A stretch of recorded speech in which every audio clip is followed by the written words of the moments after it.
Hello everyone, and welcome back to your daily government and financial news update. In today's video, we'll be discussing the upcoming possibility of a government shutdown and what both sides are demanding in order to reach a deal for funding. Other than that, we also discuss which Americans can expect to receive a stimulus check, one of them as much as $3,284. And finally, we discuss updates in the stock market and Bitcoin. Now, as always, I am definitely interested in hearing your thoughts on everything, and I wanted to thank everyone for giving my videos likes and sharing them, as that certainly helps push these videos out to other people like you. Okay, so government funding expires in just 9 days, and neither chamber has even introduced a short-term funding bill. Not long ago, Senate Majority Leader Chuck Schumer struck a deal with Joe Manchin, where if Manchin approved the Inflation Reduction Act and allowed for it to pass, in exchange, he would guarantee a vote on permitting reforms that would fast-track the approval process for fossil fuel and renewable energy projects. Because of this, 70 House Democrats have pushed back on the idea, saying that it would make it easier to greenlight harmful oil and gas projects, and it could lead to more pollution. Most Republicans also oppose the idea simply because it's coming from Manchin, and they're just a little bit resentful that Manchin decided to go ahead and pass the $700 billion Inflation Reduction Act months after saying he wouldn't approve any more spending. With a chance for a government shutdown to take place, Democrats are hoping to pass a stopgap funding bill which would fund the government through the middle of December. In it, they're also looking to include, yes, $12 billion more in aid to the country of Ukraine. And so far, Republicans have not supported the idea of the stopgap funding bill, with House Minority Leader Kevin McCarthy tweeting, "President Biden is asking for a government funding bill that simply kicks the can to an unaccountable, lame duck Congress that does nothing to actually address the nation's problems, especially the crisis at our southern border. Under Biden and Pelosi, there have been more than 3.5 million illegal border crossings, more than the entire population of Chicago. Democrats' open border policies have led to an unprecedented crisis, and they have no plans to secure the border. If Biden and Democrats don't use this government funding bill to address the border crisis immediately, I'm voting no on this bill, and I urge my colleagues to do the same." To Democrats, though, the border is completely secure and there's no problem at all.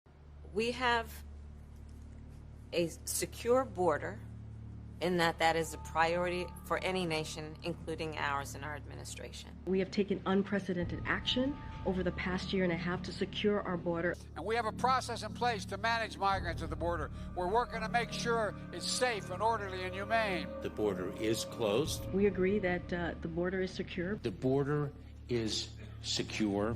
Of course, in a rather ironic fashion, when 50 migrants show up at Martha's Vineyard, all of a sudden we had a humanitarian crisis, yet there are currently around 1,500 migrant encounters per day in El Paso, Texas, and to Democrats, there's no problem at all. Okay, so now quickly moving into some news regarding stimulus checks, where the governor of Pennsylvania, Tom Wolf, is still pushing for his state to pass a bill that would include $2,000 relief payments. And for the past several months, with his state's excess amount of money, he's pushed the state legislature to pass a bill with these payments, but they failed to do so just because Republicans currently have the majority in their General Assembly.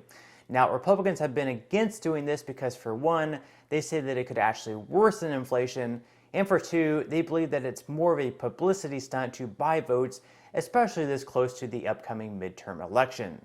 Now, in a recent tweet, Wolf wrote, "The House is in session this week. Time to pass my plan to send $2,000 checks to Pennsylvanians in need. This money will be life-changing for families across the Commonwealth." So for those of you guys living in the state of Pennsylvania, we'll just have to wait and see if they ever get this done, or perhaps even a lower amount. Now, next week for the residents of California, you'll be receiving a stimulus check of up to $1,050. These will be $350 per person, so in the case of joint filers, you'll be receiving $700, and if you have a dependent, you'll be receiving another $350 on top of that, so in total that would be $1,050. Now, to receive the full amount, individuals must earn less than $75,000 per year, and you must have been a resident of California for at least 6 months in 2020 in order to be eligible. Additionally, you must not be listed as a dependent on someone else's return for 2020, and you must still be a California resident on the date that your payment is issued.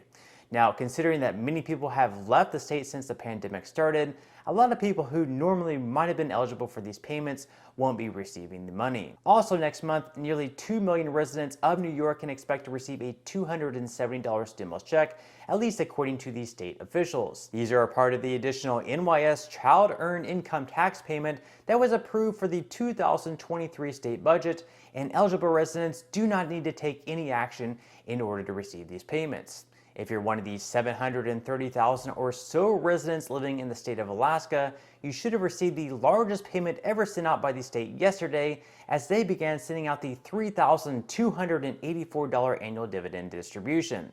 This money is coming from their permanent fund dividend, along with additional funds passed from their annual budget. Now, originally they were hoping to pass an even larger amount, up to $5,500, but that provision failed to pass in the state Senate. In total so far, 21 states have decided to send out their own stimulus checks. Now, as far as a fourth stimulus check at the federal level, the likelihood of that happening is pretty much slim to zero. This is pretty much because, for one, Republicans say that it would only increase inflation, and although the Democrats could probably pass one in another reconciliation bill, for example, they could have passed one in the Inflation Reduction Act that just passed with only Democrat votes, it hasn't really been a top priority.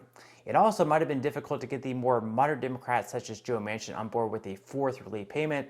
So really, unless we see inflation come back down below 5% and probably even lower, close to 2%, and we're still in a recession, it's unlikely that we will see another check, at least at the federal level. At the state level though, it is definitely possible that we will continue seeing more go out. Now, speaking of inflation, the Federal Reserve will start the second day of their two-day meetings today, where it is expected that they will raise rates by 3/4 of a point for the third time in a row. This announcement will take place at 2 p.m. Eastern Time today, and they will also release quarterly forecasts for inflation, the economy, and the future path of interest rates as well. If they raise rates once again as expected, the Fed funds rate will be in the range of 3 to 3.25%, and it is expected this rate will be in the 4% range as early as next year. Considering that inflation actually went up despite falling gas prices in the month of August, the rate hike is definitely necessary, and some economists believe that the rate should be increased even higher. The problem with raising rates, even though it usually does help lower inflation, it can also create a recession, which technically, by definition anyways, we're already in one, but we certainly don't want to make the economy any worse. And even though I highly expect the market to go down after the rate hike is announced, but also it really depends on the future outlook for Fed Chairman Jay Powell. Currently, futures are pretty flat, with Dow futures up by 0.08%, S&P 500 futures in the green by 0.10%, and NASDAQ futures up by 0.04%. Yesterday, stocks were also down in a pretty big way, with the S&P 500, Dow Jones, and NASDAQ all down by right around 1%. Now, over the last day, Bitcoin has also gone down by 2.21%, and after being as high as $22,800 per coin last week, is now back into the high 18,000s.